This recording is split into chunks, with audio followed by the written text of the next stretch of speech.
Okay. Yeah, thank you. So what is the 6 pointers first pointer? Is that the research question? Exactly.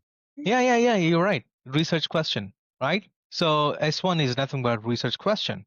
Now, here is an important thing. Research question is, does A affect? Let's make it very simple. Does A affect Y? If you convert this research question into a statement, that turns into a goal. So you can say fledgling researcher blah blah blah, let's say X, examined whether A affects Y. You see that? You change the question into a sentence, then that becomes a goal. Am I making any sense here? Yes. Okay, so that's S1, right? Then followed by state what the participants did. And Rachel, I think that's your voice when you said task. That's exactly what it is. Participant did this, and this, right? It's kind of giving some procedural information. Participants did this, they did this, they did this. Okay. Then followed by the IV, what was manipulated, followed by the DV, what were measured. Then state the most important result, what did they find? Then finally S6, which is what the conclusion is. Am I making any sense? It's like basically 1, 2, 3, 5, 6 to 7 sentences, nothing more than. So these are the most important points in an article. And you're writing only a paragraph summary of that article, these are the points that you need to provide. So let's look at the most elusive, most talked about, most discussed study that we have been talking about for a year now, for a semester now, which is about the caffeine study, right? So you will state something like that. You state the name of the researchers, the year, the name, last names of the researchers, and the year. That's how you cite it. And this is like a general template. Okay.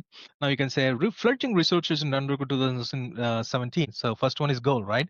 Investigated whether caffeine influences the attention of males and females differently. That's the goal, which is a research question.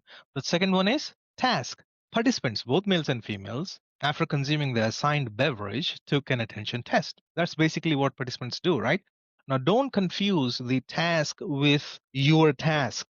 Don't confuse that. Task is what the participants do in the study that you are writing a summary of. Okay, don't say the task of the study was to invest. No, don't mix that up.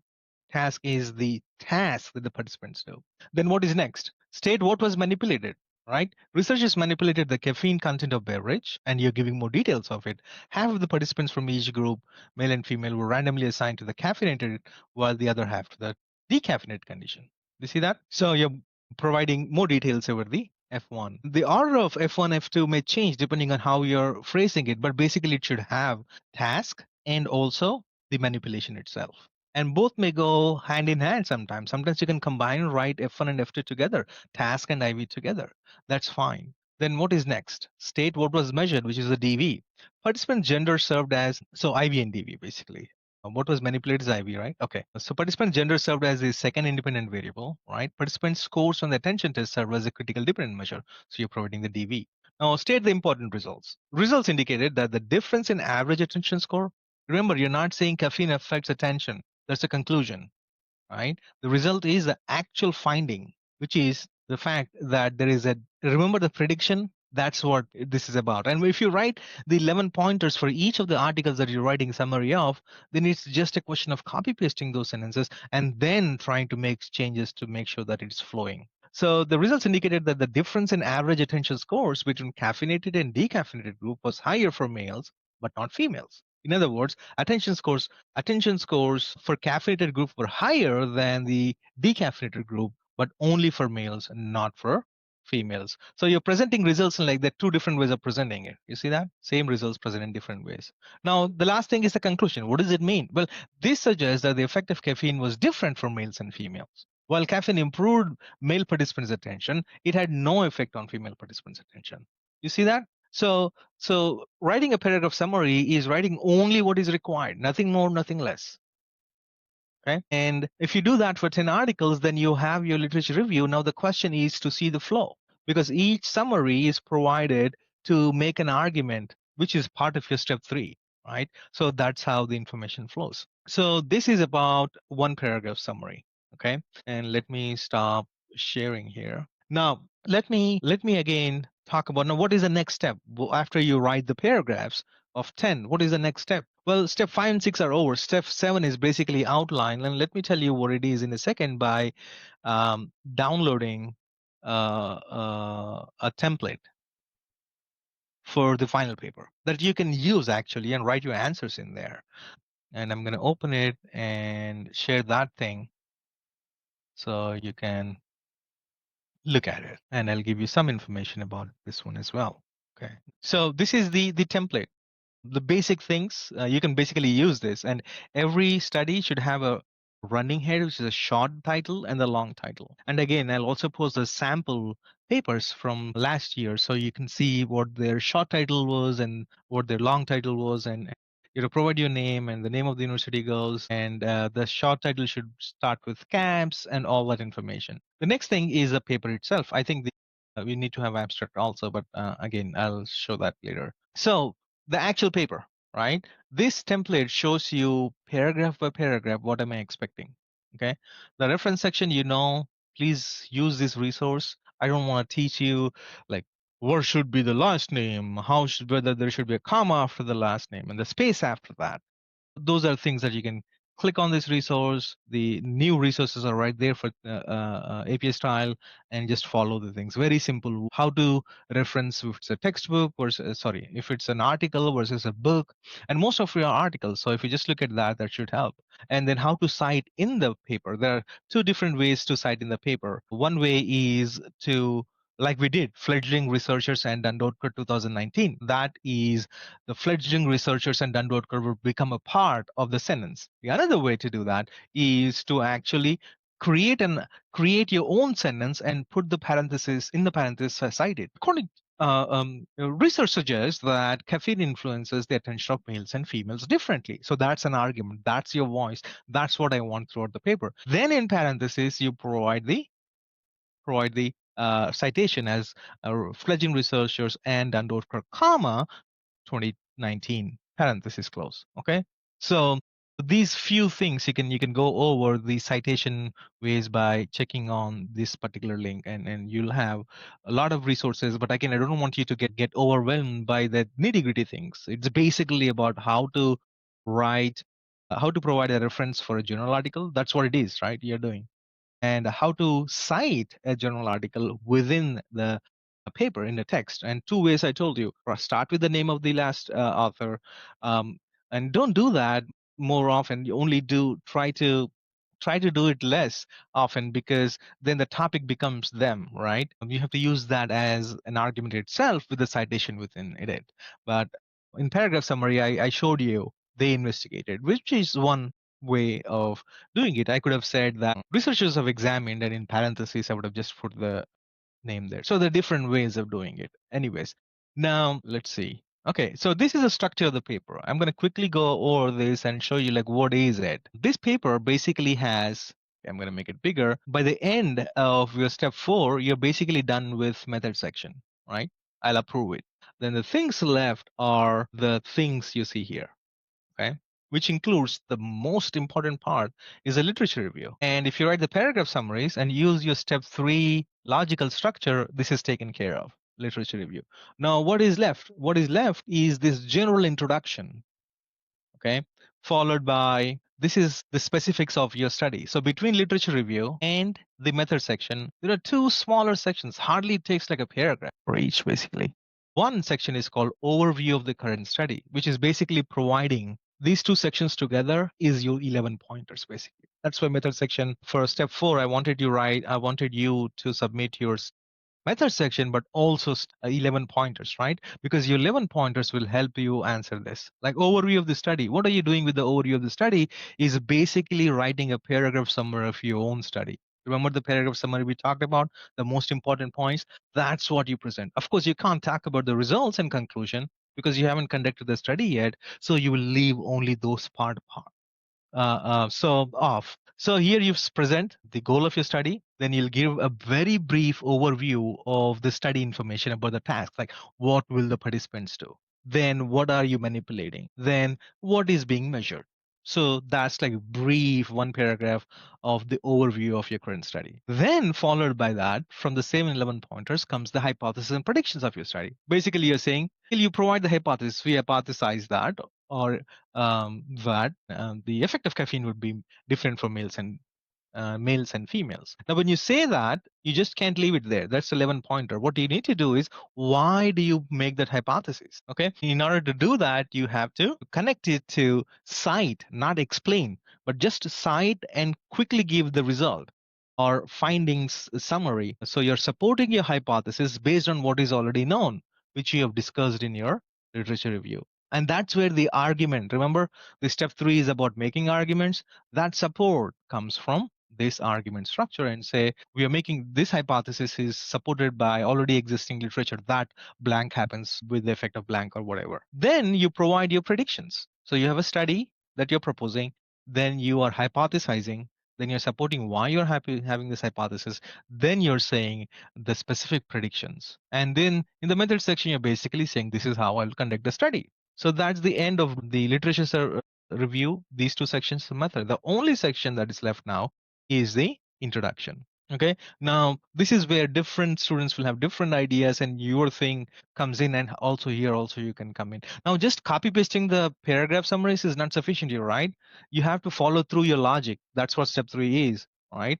And when you do that, that's where one paragraph summary flows into the other paragraph summary into another. So you write transition statements and so on and so forth. I have another tutorial, very quick 2-page paper that we used in our grad school to see if it helps students to revise papers better after reading that. So once you have this outline, then you can read that, then kind of revise it. Okay, so what is in the introduction? Well, introduction requires like I3 here means 3 paragraphs. L10 is like literature review 10 paragraphs. I3 is like introduction 3 paragraphs. Now this is more than 10 though. Do you understand? Because you'll be adding your logic to it. So in these 3 paragraphs, what will you do? Well, think about it, or think about the introduction as the general introduction. Okay. So usually the structure of a research article is something like this, like an hourglass, right? And you're writing the first half of the hourglass with this narrow center. This narrow center is your method section, your study. Okay. The narrowest part, sorry, the widest part is your general introduction. I call it general introduction, not introduction. Okay. If you say introduction, it adds literature review to it also. So general introduction. Okay. So it has to be as broad as possible. Literature review is that part that connects your general introduction to your study. So you have to go, that's why the ordering of your articles is important, right? Because you'll talk about more broader constructs and make your argument and eventually comes to your study. And before you come to your study, you provide a basic information about your study itself, right? That's why you have overview and hypothesis testing, so a hypothesis and predictions of your own study. So that's why the logical structure of these articles will take someone from general topic to more specific to your study, and that ends in overview of the current study, hypothesis testing, then very specific information. And we're not there yet. This part would be RMS2. Okay. Am I making any sense here? I can't see you. So Yes, it does. okay, thank you. Now, so how can we introduce? You know everything about your study now. You know the goal of your study, which is a research question. You know everything about your study, every specific of the study. Now your challenge is to write very brief 3-paragraph in general introduction to paper, so that the idea here is to catch the attention of the reader. How generally can I present? It has to be as general as possible. Okay. So what you're doing is you're basically doing 3 things here. Okay. In fact, 4 things, let's say. Okay. First thing is you're providing a general topic. You introduce a general topic. There are different ways of introducing general topic. You can state directly sometimes and say, this in this topic, in this paper addresses this an issue at a very general level. That's one way. Another way of doing it is you introduce a fact that is alarming or somehow eyebrow raising to catch the attention related to your research question, but at a very general level. Say, well, according to the recent statistics of blah and blah, it is found that the gender gap, pay difference in gender is more than its anticipated cited. So you are kind of creating like showing, giving the idea of your topic. not giving away the specifics, because the moment you say this study studies the effect of caffeine in males and females, that's a very specific thing. You won't go there till you go to after literature, right? So this were very general. So you state the general topic and narrow it down to a very specific situation, right? Then you say why studying this is important. That's very important. Why is it? So general topic would be that, let's take the caffeine example. I've not thought about it, but let's do it. Okay, let's say I found a statistic, something like 85%, according to a recent study conducted by blah, blah, blah, 85% of college students and 90% of those who work actually consume at least let's say three cups of coffee each day. Okay. Then you can make an argument. This is like introducing the topic of consuming caffeine, right? That's a general idea. Now, a specific problem statement would be, then you narrow it down and say, well, people, while the consumption of caffeine is too high, we're not sure if it is equally effective, especially it is not clear if it affects males and females equally. Does it make sense? So you're getting to your question, but at a very general level. Then you would say something like, it is important to address. It is important to address if there are any gender differences in the effect of caffeine on one's attention, because there is no point in consuming something that has some negative effects if it doesn't help you even with increasing attention. You see that? So you are saying what your topic is at a general level, then you're narrowing it down a little bit to get your study, but not too much. Then you're saying why it is important to address. So these are the three parts that you will do in these three paragraphs. And there is, I said, fourth part, right? The fourth part is this. The three refers to three paragraphs. The four here refers to four ideas. First idea is general topic. Second idea is specific topic. Third idea is stating why it is important. And the fourth idea is a roadmap for the rest of the study. So once you've stated why it is important, then you say the rest of the paper introduces these things in this order. So you're giving a big picture of what to expect throughout the paper. Okay. The very simple thing would be, first, a literature review would be provided, followed by the specifics of the study. That's very simple, right? Sometimes what is useful is, if you can, not necessarily you need to, but if you can organize these paragraphs or into some sections, I don't know, depending on, like, use of stimulants, um, role of gender difference, and then the study. Do you see that? So this, then you can talk about, first, this paper presents the most relevant studies specific to use of stimulants, followed by the gender difference in its effect, before talking about the current study details. Do you see that? So the reader will know what to expect in the coming session. So those are the parts of the general introduction. So you have general introduction, you have literature review, then you have overview of the current study, hypothesis prediction, then method section. Okay, just to show you the connection between your paper and the presentation. In fact, your presentation could be this outline of your paper, basically. Okay, so a few words of wisdom. This is just a template. You can change, you can use a different format, whatever you want. And everything that's presented here, not everything that's presented may be related to your studies. This is just an example. And everything that's presented in study is related to 5 and 6 pointers of your study or somebody else's study that you're citing. And this is adapted from one of my research assistants that who presented at the Endeavor Symposium a few years ago, a long time ago. So title, your name goes here, right? Remember, the first part is basically bullet points for this. You see that? Introducing the topic of problem statement. And as I discuss in this section, there are different ways to do it. So think of it as a first paragraph of the introduction. You can present a statistic, you can ask a question to your audience, or whatever way, a statistic that can capture the attention, or ask question to your participants. So the idea about the first slide is basically capturing the audience attention, which would introduce them to the topic of your presentation. That's the idea. Any questions about this slide? I can't see you, so you have to say yes or no. I'm good. Okay. So then once you say that, it can be a video also. It can whatever it is. Okay. That could introduce your topic. Then you say why it is important to address. You can just have some bullet points like this is important because blah blah blah. Then literature review. Remember, you have 10 article summaries. You're not going to talk about everything. Just the results. Just the results of 3 articles. Does it make sense? just the results, this result findings, three important findings from the study, the three most important article results, just the results. Does it make sense? So one sentence, results and maybe conclusion. For example, this A3 is peer pressure has been found even in adulthood that it affects one's decision even when evaluating risk taking situations. So you're giving an idea, like taking a part of your argument from here and just presenting the most important studies. Then, of the three, you select the most important article and provide a paragraph summary of it. Remember the paragraph summary? Well, not everything about it, but the IV, the 5 pointers: task, IV, DV, design, results, conclusion. Then you provide the rationale for the study, which is basically the structure of your step three. What is already known, what is missing. Remember that? That's in the rationale of the study.